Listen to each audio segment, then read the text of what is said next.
श्री स्वामी समर्थ. नमस्कार भक्तांनो. तुमचा आजचा दिवस, उद्याचा दिवस आणि येणारा प्रत्येक दिवस तुम्हाला खूप आनंदाचा, भाग्याचा राहो आणि तुमच्या पाठीशी नेहमी स्वामी समर्थ महाराज राहोत, हीच माझी स्वामींच्या चरणी प्रार्थना. तुमच्या सर्व इच्छा, मनोकामना स्वामी कृपेने पूर्ण हो. श्री स्वामी समर्थ महाराज हे आपल्या नावाप्रमाणे श्री म्हणजे सर्व गुण संपन्न, स्वामी म्हणजे अनंत ब्रह्मांडाचे आणि सर्व देवतांचे स्वामी, तर समर्थ म्हणजे ज्यांना अशक्य असे काहीच नाही, जे सर्वच बाबतीत स्वयंपूर्ण आणि समर्थ आहेत. म्हणून फक्त त्यांना श्री स्वामी समर्थ म्हणतात. सहमत असाल तर व्हिडिओला लाईक करून चॅनलला सबस्क्राईब करून घ्या. स्वामी म्हणतात की जीवनात चांगल्या माणसांना शोधू नका, तुम्ही स्वतः चांगले वागा आणि कोणीतरी तुम्हाला शोधत नक्की येईल. जीवनात तुमच्या कोणीही कितीही तिरस्कार केला तरी तुम्ही तुमचा चांगुलपणा सोडू नका. माणूस किती आपल्या बुद्धीनुसार, शक्तीनुसार जीवन जगत असला तरीही त्याला भक्तीचीही गरज असतेच, देवाचीही गरज असतेच. नियतीला मांडलेला डाव आणि नियतीने ठरवलेला शेवट हा त्याला स्वीकारावाच लागतो. जर नशीब काही चांगलं देणार असेल तर त्याची सुरुवात कठीण गोष्टीने होते आणि नशीब जर काही अप्रतिम देणार असेल तर त्याची सुरुवात अशक्य गोष्टीने होते. कोणी तुमच्याबद्दल वाईट विचार करत असेल तर तो त्यांच्या कर्माचा भाग होईल, पण तुम्ही कोणाबद्दल वाईट विचार करून स्वतःचे कर्म आणि वेळ खराब करू नका. स्वामी म्हणतात,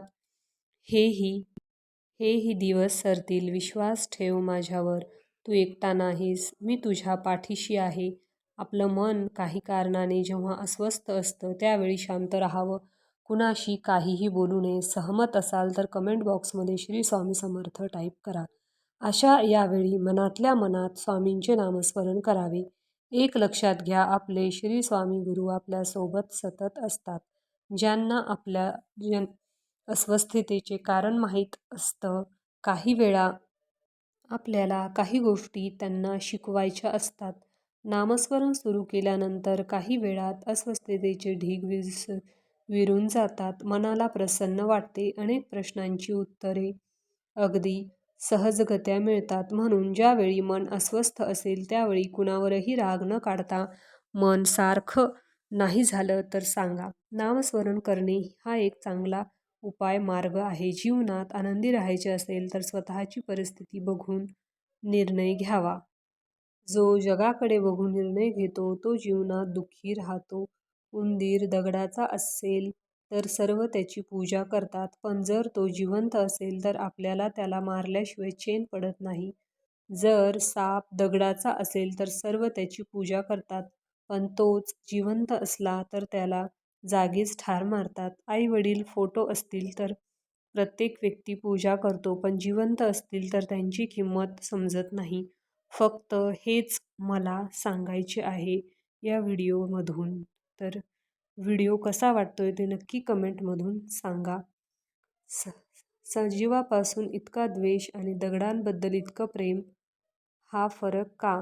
लोक विचार करतात की मृत लोकांना खांदा देणे पुण्याचे काम आहे, पण आपण जिवंत माणसांना मदत करणे पुण्य समजलो तर जीवन किती खुशाल होईल. एकदा नक्की विचार करून बघा. आयुष्यात कोणावर फार काळ रुसू नये, रागवू नये, भांडू नये आणि जमलं तर भांडणे लगेच सोडवून टाकावी.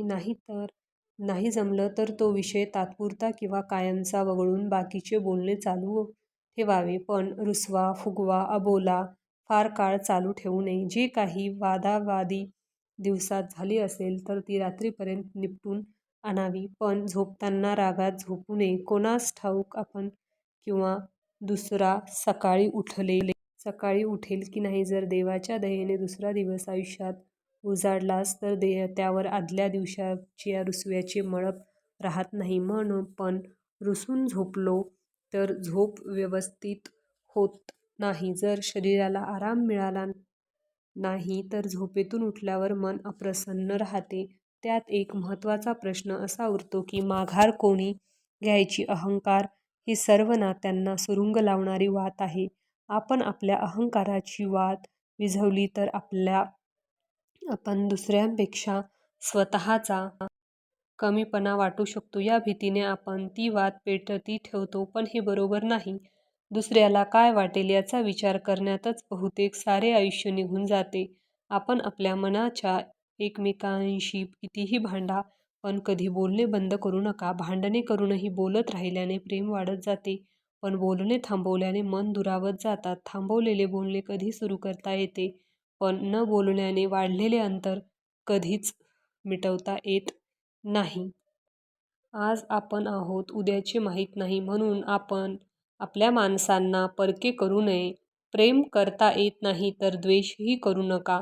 खूप काही अपेक्षा करावी आणि सत्यात काहीतरी वेगळेच असावे असे प्रसंग प्रत्येकाच्या आयुष्यात येतात. कोणतीही अपेक्षा न करता मिळणारी गोष्ट जे सुख देऊन जाते त्याला तोड नसते. जी माणसे एकटे असतात ती चुकीची किंवा चुकलेली नसतात.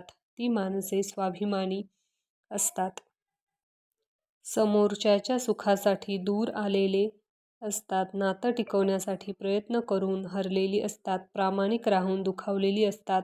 समोरच्याला नातं नको आहे आपली सोबत म्हणून दूर निघून आलेली असतात. एकटे असणारी माणसे चुकीची किंवा चुकलेली नसतात. फक्त त्यांना कोणीतरी समजून घेणारं नसतं. जीवनात किती सुख भोगले यापेक्षा किती दुःख भोगले हे महत्त्वाचे असते. किती संपत्ती कमावली यापेक्षा किती माणुसकी कमावली हे महत्त्वाचे आहे. जीवनात किती आराम केला यापेक्षा किती कष्ट केले हे महत्त्वाचे असते. स्वतः कसे जगलो यापेक्षा मुलाबाळांना कसे जगवले हे महत्त्वाचे असते. कारण स्वतःसाठी जगण्यापेक्षा मुलांच्यासाठी जगणे महत्त्वाचे असते. मग त्या मुलांनी त्यांची जाणीव ठेवो अथवा न ठेवो. श्री स्वामी समर्थ. व्हिडिओ शेवटपर्यंत पाहिल्याबद्दल धन्यवाद आणि असेच प्रेम देत जा आणि आपली स्वामी समर्थ फॅमिली अशीच मोठी होत राहो हीच स्वामींच्या चरणी प्रार्थना. श्री स्वामी समर्थ. जय जय स्वामी समर्थ.